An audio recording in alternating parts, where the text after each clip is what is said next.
Welcome to the Wealthy Speaker Podcast. This is the podcast dedicated to people who want to speak more as a way to build their income and grow their business. Well, welcome everyone to the Wealthy Speaker Podcast. My name is Jane Atkinson. I'm the founder here at Speaker Launcher and the Wealthy Speaker University. I'd like to put in a little plug for our Wealthy Speaker Daily Success Planner and Journal. Just did a podcast about daily success habits, and I really hope you'll check it out. It's just something that is really helpful in terms of driving momentum in your speaking business. And the planner just became available on Amazon, so go grab your copy from there or here at speakerlauncher.com on our bookstore. Let's also give a shout out to the folks who've been helping us out by leaving ratings on Stitcher and iTunes. We just actually launched on Google Play, so check us out there. We really appreciate the reviews, everybody, and that way people who maybe don't know about us on those services might tune in. So thank you so much for that. Now, back in December, I attended our CAPS convention. That's the Canadian Association of Professional Speakers. We had a main stage keynote who I had seen speak before, but I knew that I wanted more. And that was the founder of Unmarketing, Scott Stratten. Scott, thanks for being on the show with us today. I'm so thrilled you are here. The pleasure is absolutely all mine. Now, let me give everybody your kind of quote-unquote formal intro. Scott Stratten is the president of Unmarketing. He's one of the leading speakers, authors in the world, and when it comes to helping people embrace the age of disruption. He has written 4 best-selling business books and was formerly a music industry marketer, national sales training manager, and a professor, this one's a little weird, at the Sheraton College of Business. I'm just seeing you with your tie on, right? He ran one of the most successful viral video agencies in the world for nearly a decade. That's an important point. Before solely focusing on speaking at events for companies like PepsiCo, Adobe, IBM, and Microsoft, when they need help navigating their way through the landscape of business disruption. Now, my favorite line that I saw in Scott's bio was, Scott was put on this earth to remind the world that not all Canadians are passively polite. Yeah, I love it. And as a fellow Canadian, I say, thank you, Scott. Just doing my duty. Yeah. Well, you and I didn't know this, and I haven't told you this, but when you were telling the story of how you kind of fell into this industry through a Les Brown PBS special, we actually have that in common because that's exactly how I fell into the industry, was watching a Les Brown PBS special. Tell us about that. That is too funny. Isn't it well, weird? And typically Canadian, right? We all know each other. We all watch the one TV program That's we had right, on. of course. You know Scott. Of course you know Scott. You're from Of course Canada. you know Scott. And you want to tell people, you're like, look, all Canadians don't know every. Okay, so I know Scott. That's fine. That's not fair though, because that's just random. But so I was 12, and I was at home just west of Toronto and sitting in the living room. And one of the things back then was, this is I guess in '87. Was you didn't get up to change a channel because you had to get up to change a channel. So we kind of just left it on whatever was on. It was the WNED Buffalo PBS feed.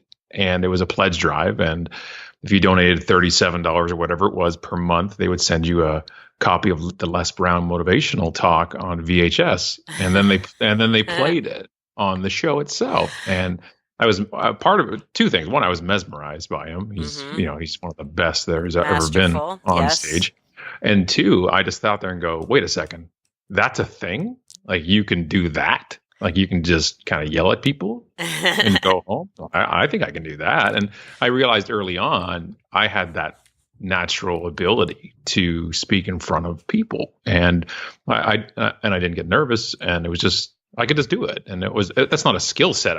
By the way, it's a random missing synapse in my brain. I just can do it. And then I thought, wow, this is a rare thing, right? A 12-year-old wants to be a keynote speaker. Wow. And I knew that was eventually going to be the plan. That was the goal. That was the dream. And fortunately for me, I'm living that now. I solely do keynotes for a living.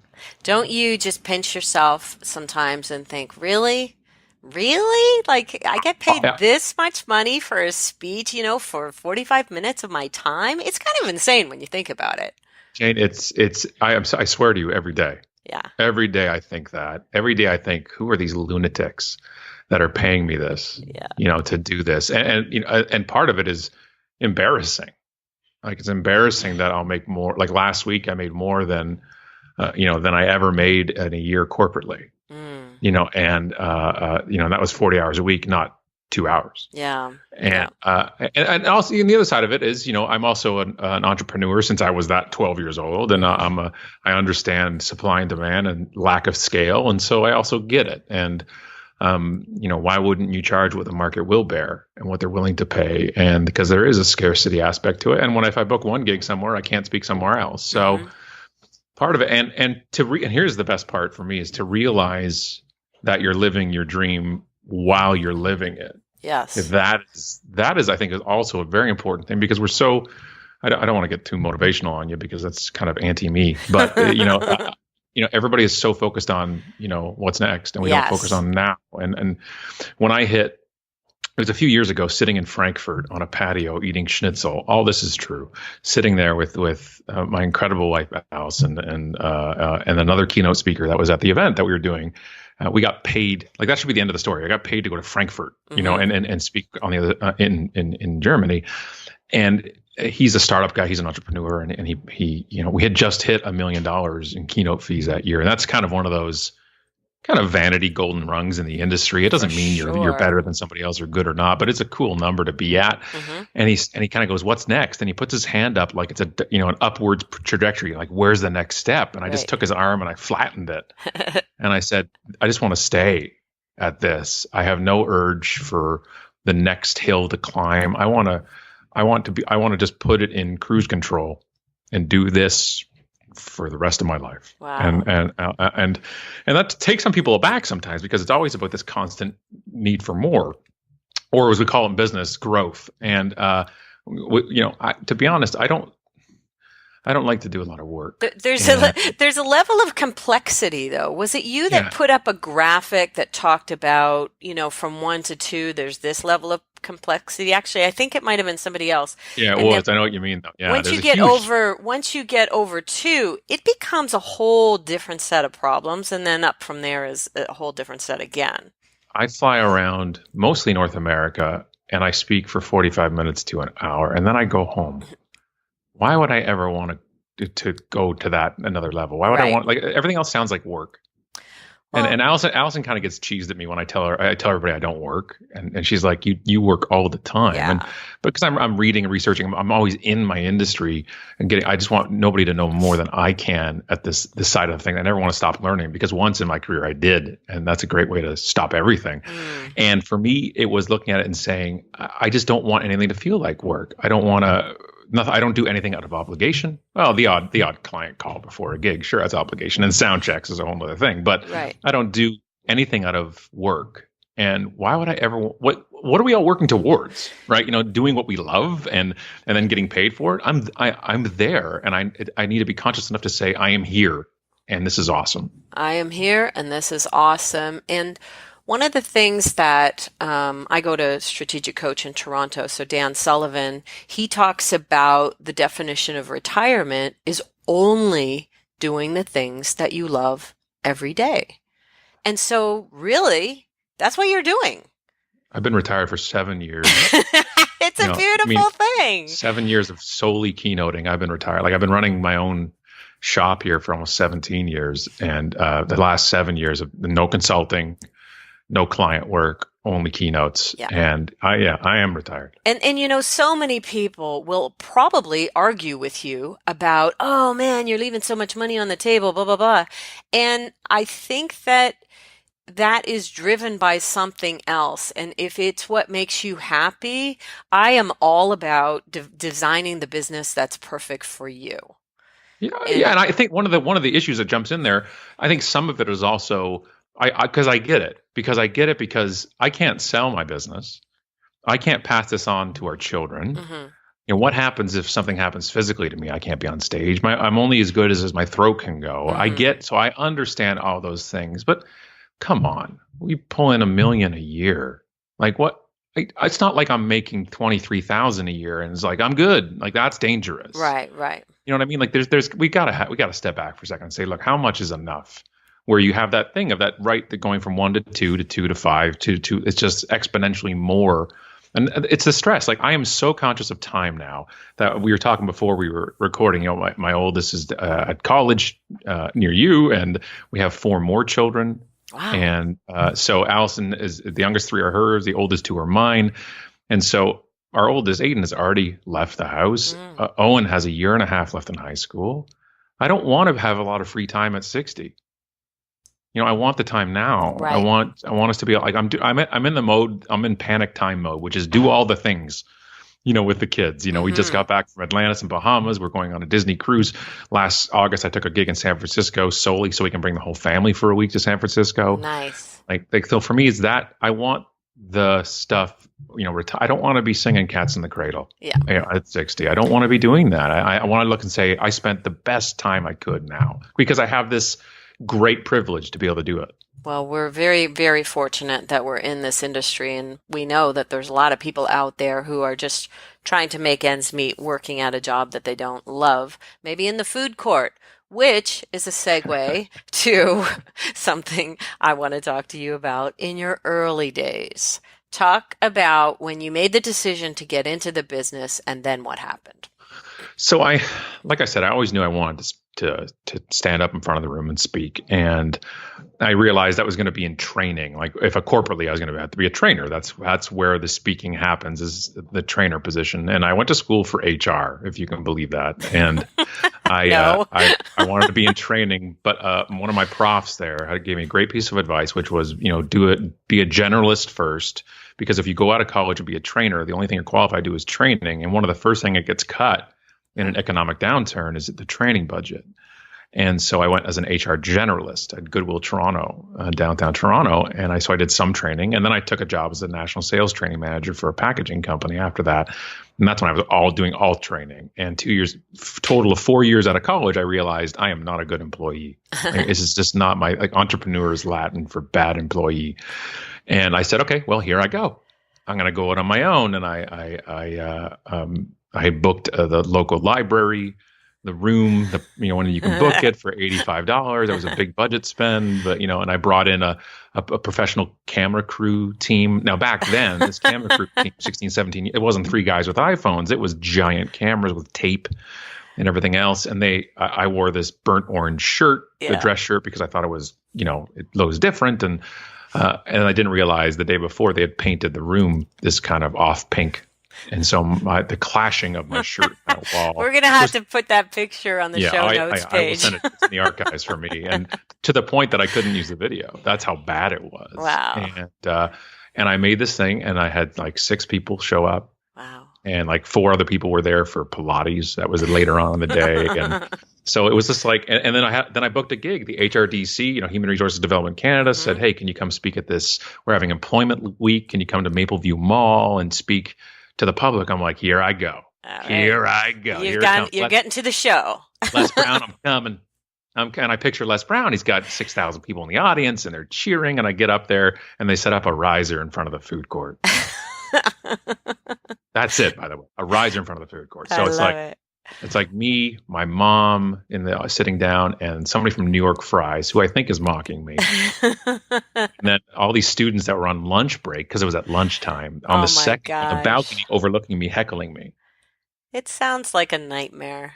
But that's it. You just people talk about paying your dues, and we talk about now where I'm at now, and it wasn't. It's like anything. It's any other business success story. It wasn't always this way, and it was always just deliver it. So my brother lives outside of Dallas in Texas, and him and I both came out of the music business, and he's still in it, and he does sound for bands. He owns a party band company down there, and he was doing sound in Dallas a couple 3 years ago for Winger.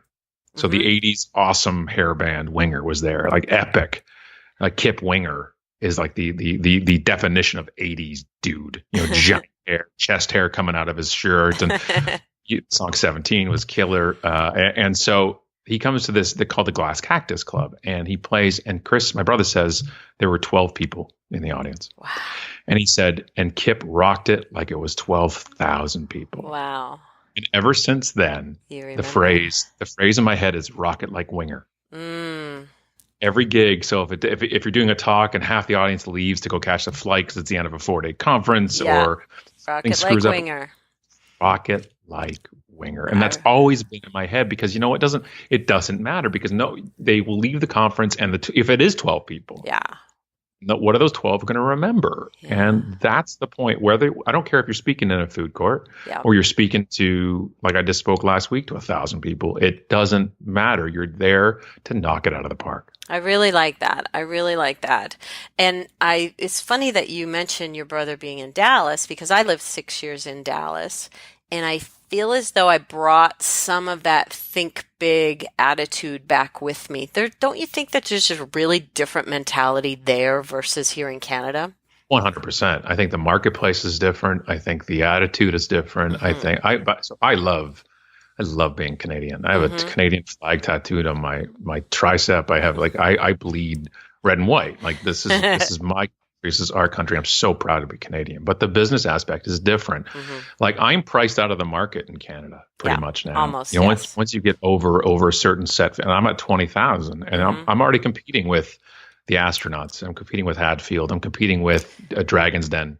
Yeah, that's the difference. You have to be almost a celebrity, but knowing that I have clients in the States who will be paid to come up here for 25 or 30. So I know there's the random budget that is there.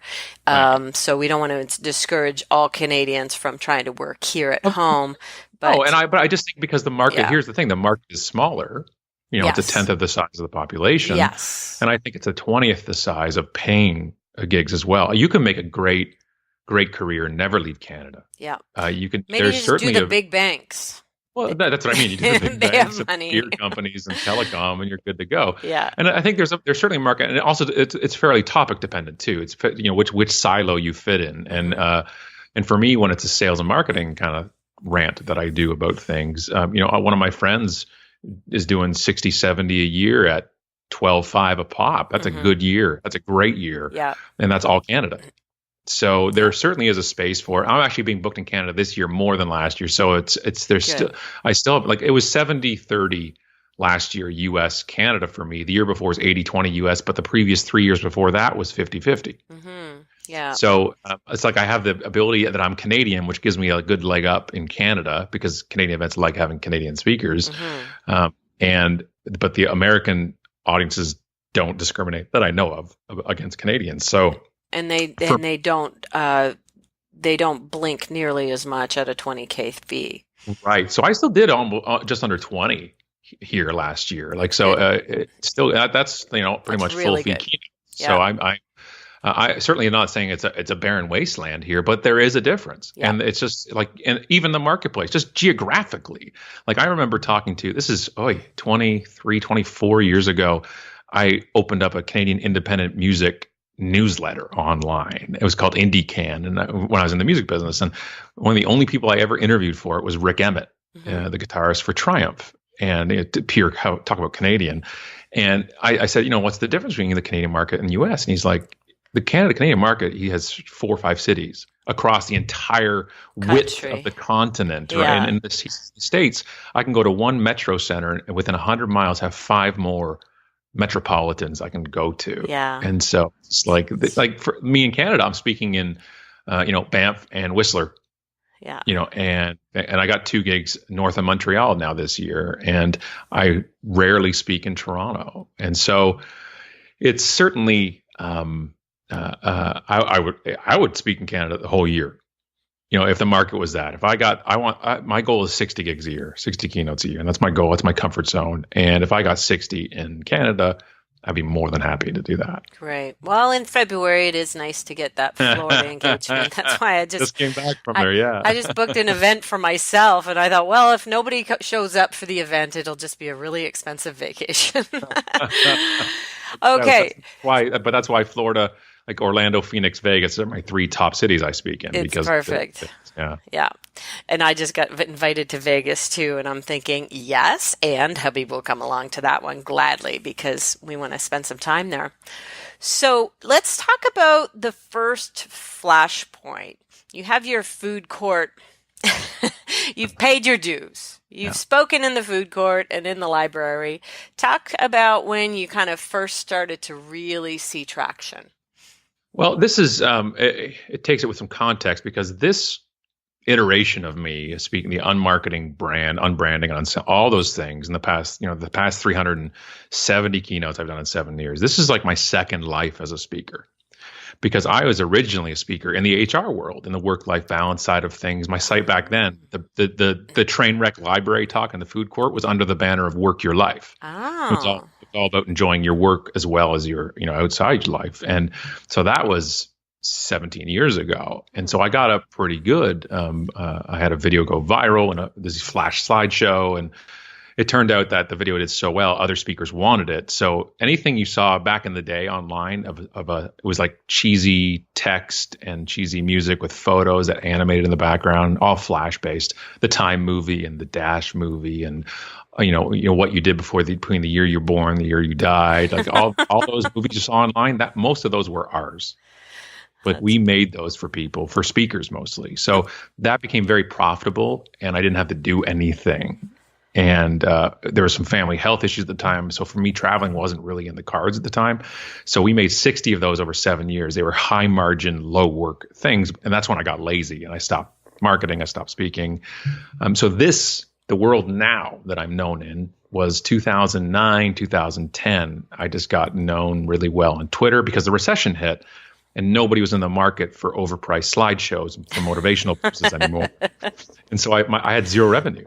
And I joined Twitter because I had nothing else to do. Wow. And I've always believed in community. Unmarketing was named because of the ability to connect with people versus market to them.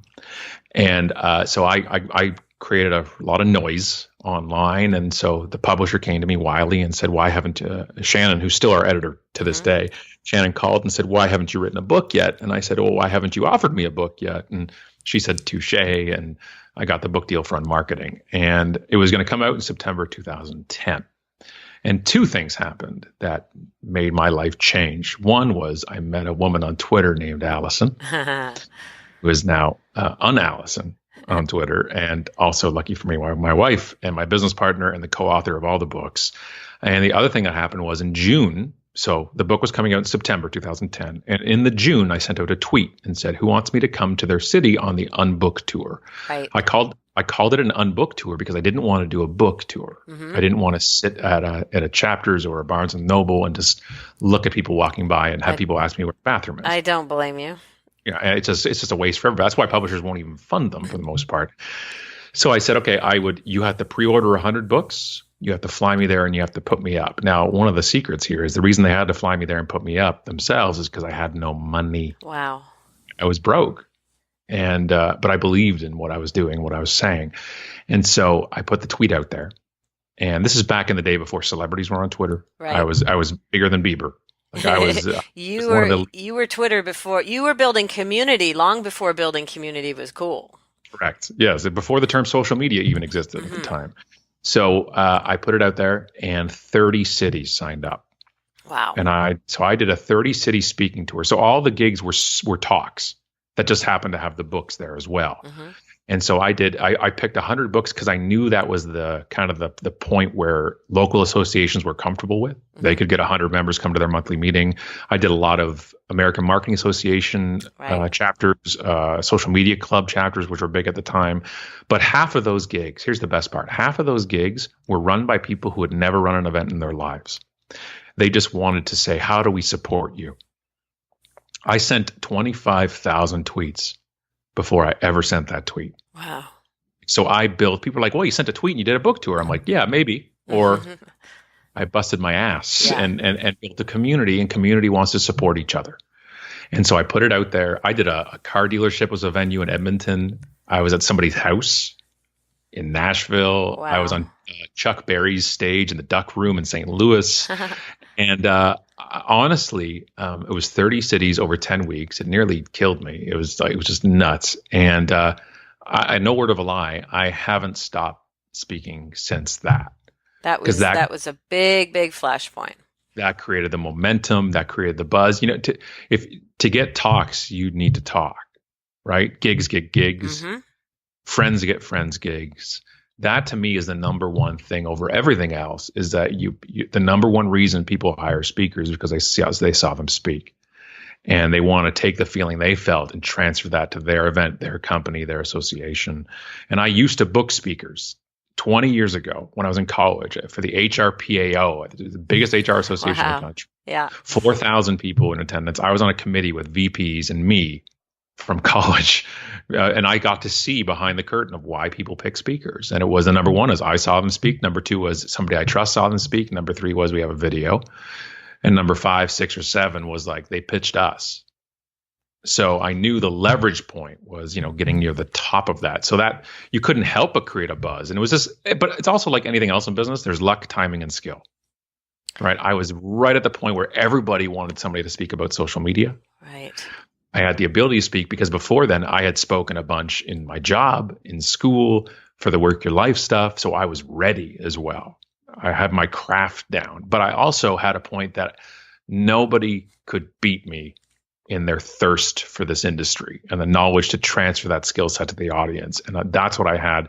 If you opened up a Q&A, I could answer any question and have a half intelligent opinion on it. Mm-hmm. And we forget that speaking sometimes, that the knowledge is almost as important as the craft, that you need to have the expertise in the subject. We talk a lot about being an expert first and a speaker second. 100%. Because, and especially in your positioning and your marketing, your website doesn't say, come hire me, I'm a speaker. It says, here's the knowledge I bring to the table. And then one of your options over here is that you can book me for a keynote. And I think that's been an adjustment, and it's still an adjustment in the industry. We're not quite there yet. You were a social media pioneer, and that's how you started speaking. So that was your first, were the majority of your talks around that at first? 100%. So it was like the speaking tour was a proof of concept of the book. Right.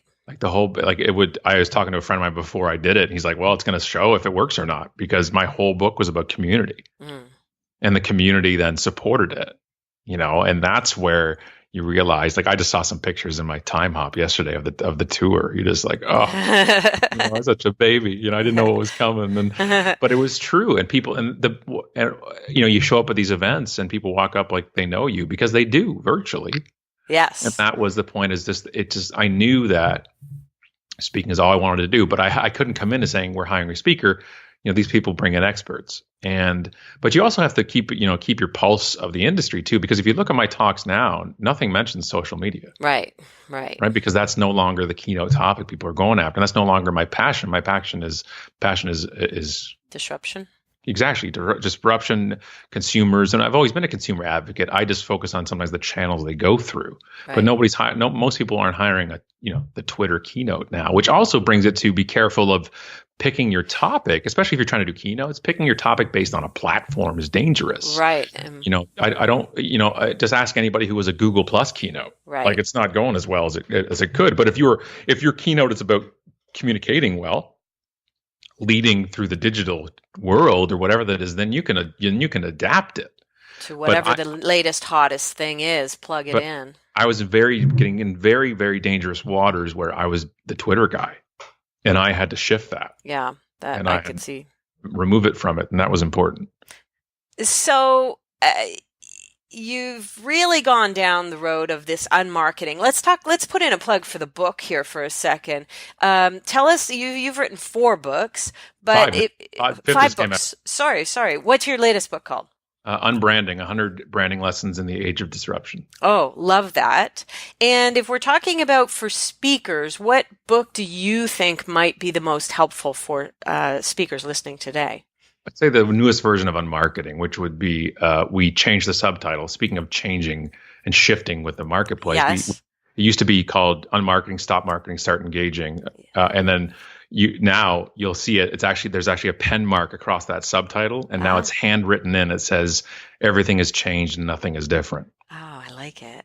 And so it goes with the brand. It works well. That's what we pitch to the publisher. And it turns out if you sell a bunch of books your first time, you can do whatever the heck you want. Exactly. No doubt Wiley is just so happy that they caught on to you. And Wiley, by the way, just for anybody listening in, is one of the few publishers who really gets how to embrace speakers. And if speakers are busy and have lots and lots of audiences, I mean, that really is the best way to sell books. And we love to, no doubt the books go there before you, do they? And every member of the audience will have a copy of the book sometimes. Yeah, that's an important part too, right? And Allison really writes the books, and I get on stage and I yell. And the points of the books are to get the gigs. Yeah. That's what gets it. And I knew from book one, that's what would get me on the stage. Like the book leads, is ahead of your credibility. So they get the book, you're like, okay, now it's credible.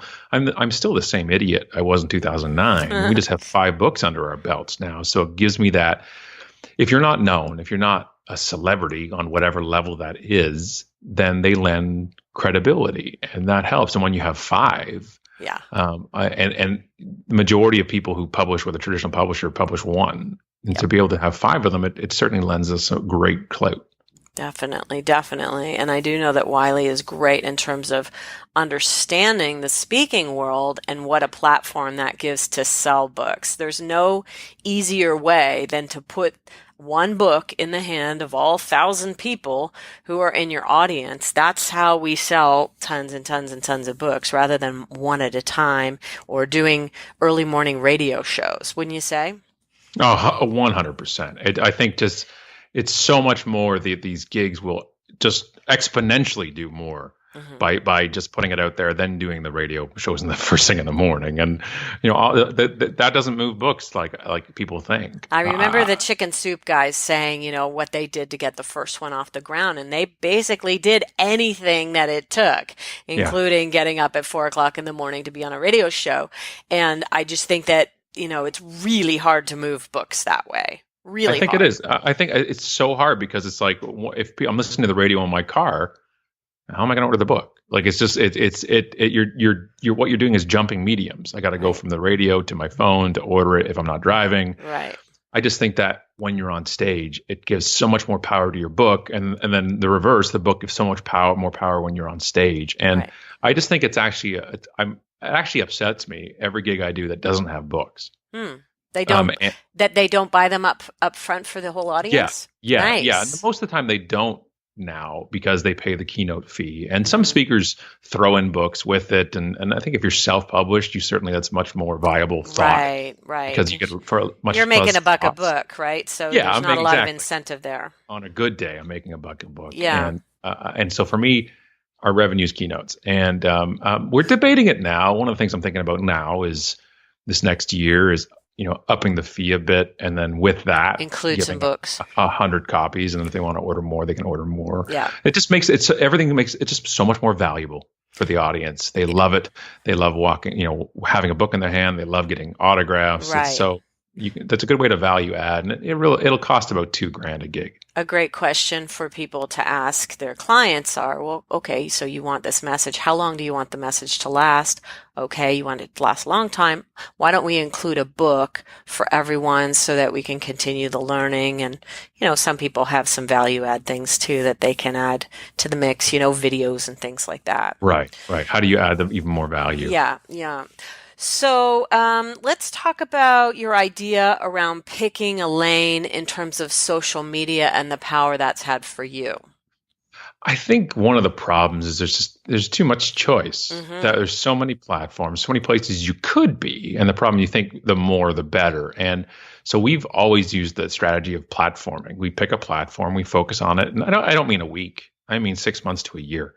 And you exhaust it just to the point of understanding it well. So we did that originally with Twitter in 2009, and then it was a little bit of Facebook, and then it was the blog, and then it's the podcast, and then it was Facebook pages, and now I'm heavily invested on LinkedIn just because of the way it's shifted to much more content driven versus contact driven. Yeah, So it feels like that's a really interesting turn for a lot of people. I More agree. towards LinkedIn. We actually just did a podcast on LinkedIn right before this one, so people can kind of circle back to that if they're not really sure how to get started.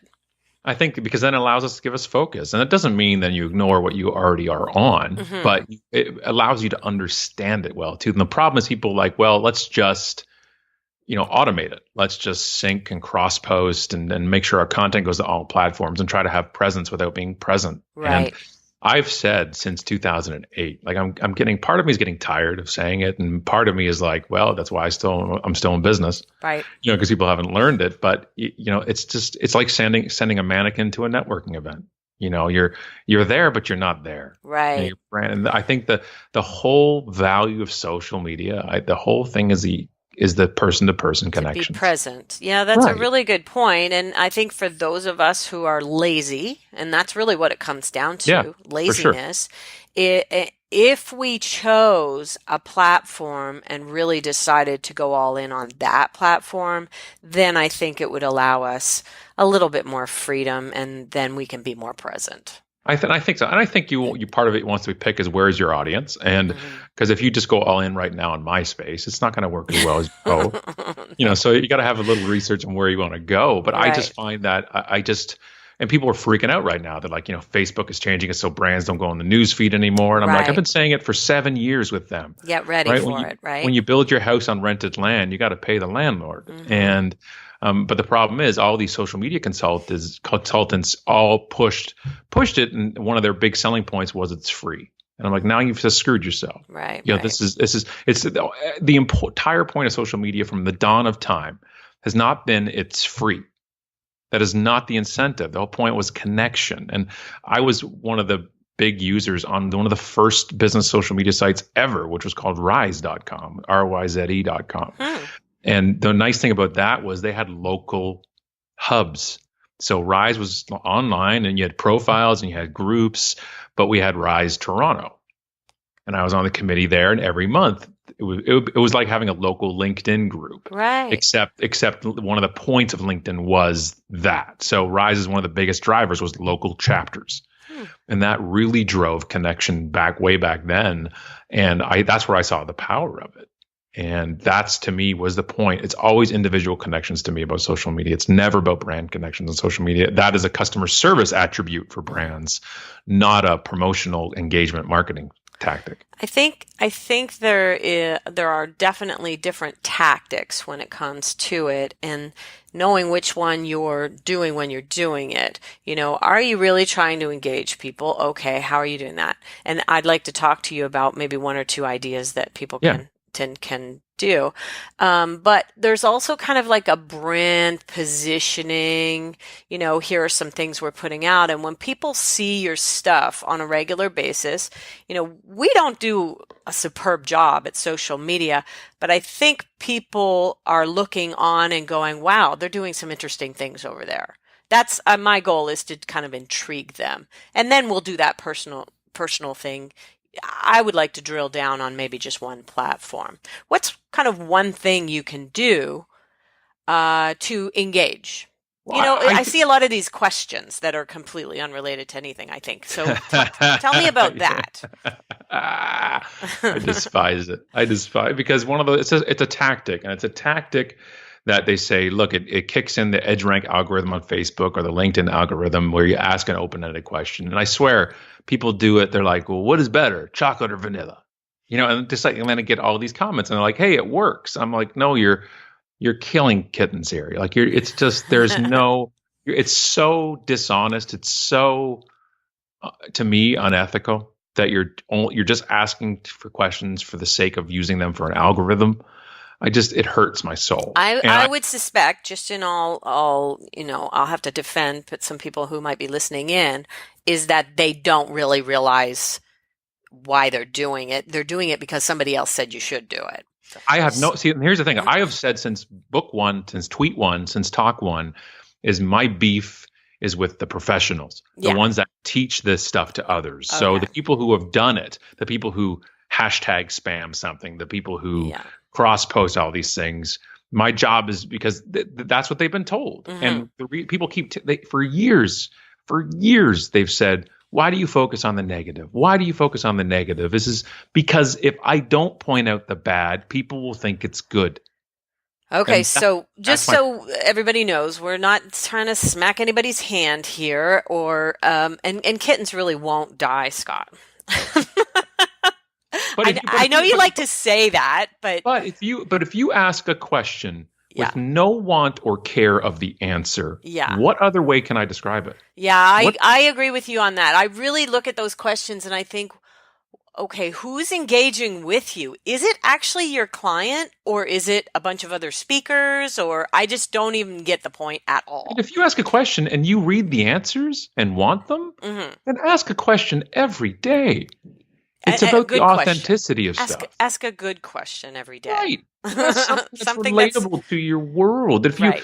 go look at the Unmarketing Facebook page and look what we post up there and look at the questions we Okay. ask there. We ask questions like, we're doing our own podcast recording tomorrow. Who has a question? And people ask, and then we answer them on the show. Nice. I You know, we like put that a something else up. lot. Like we use our social media imprint as a catalyst for conversation.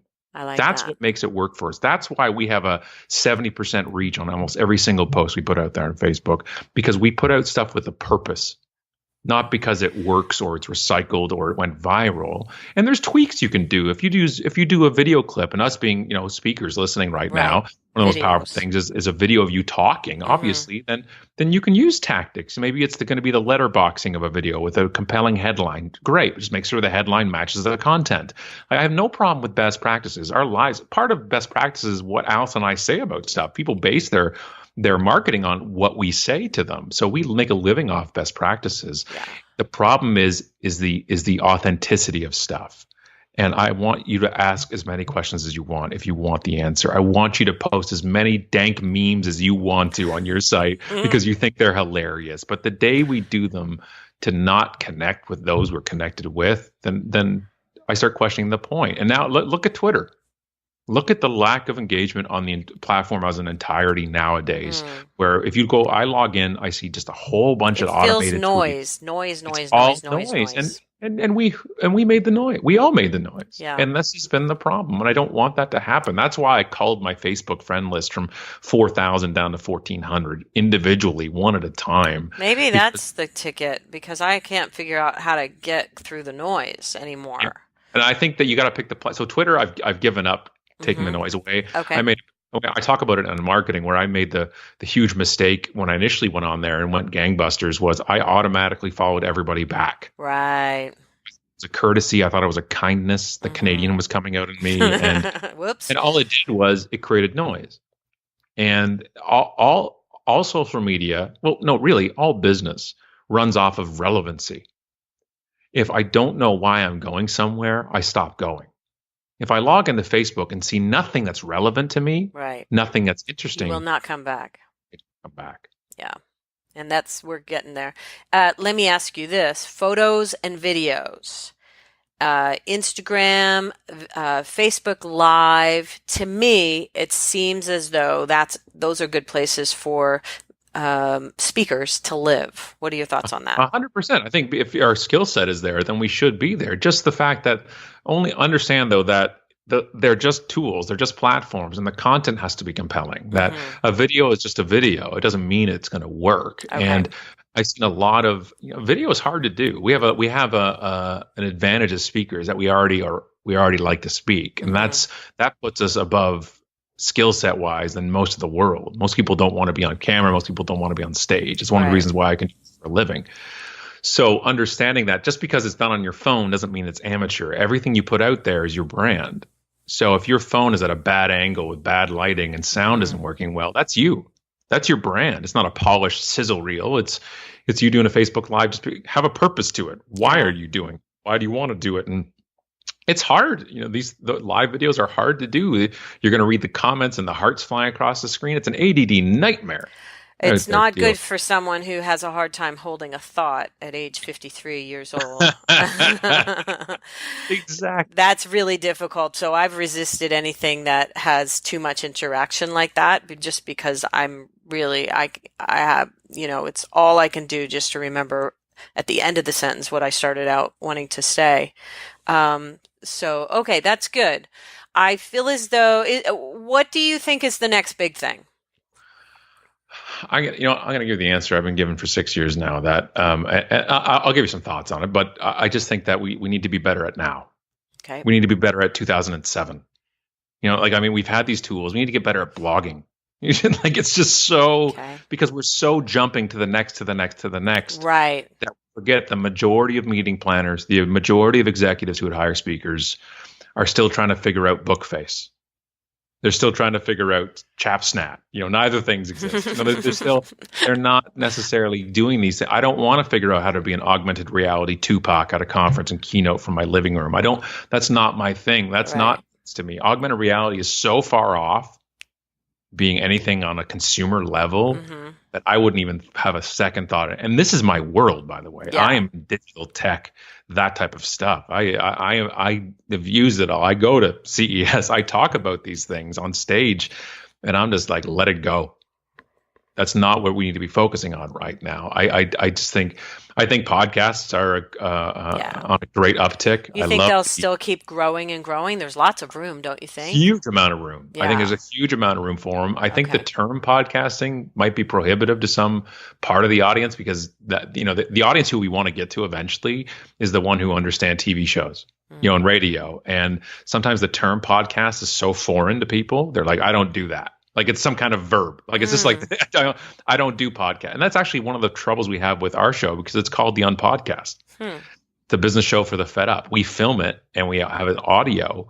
But I asked some people at events. I'm like, "Well, do you listen to the show?" They're like, "We don't know what a podcast is." And I'm like, "Do you watch TV?" They're like, "Yeah." I'm like, "It's just online. It's just on demand. The only difference between a podcast and a radio show is it's not live." That's interesting. That's very interesting. So are you getting more downloads or streams when you have the visual than you are from the audio? No, audio is still 10-1. Okay, 10-1. That's really good to know. Okay. So audio is still the future, obviously, of it. And I think, one of the biggest shifts have been the ability to have the native app in the phone, the ability the cars that are connected, and unlimited kind of streaming bandwidth for those in the States because Canada stinks at mobile bandwidth. But the penetration of the term and the audience has a long way to go still. Wow, we have covered a lot of distance here, Scott, and I just really want to say thank you so much. I'm so very appreciative of you taking the time. Is there any kind of last idea that you would like to leave when it comes to marketing or unmarketing that you think maybe professional speakers could benefit from?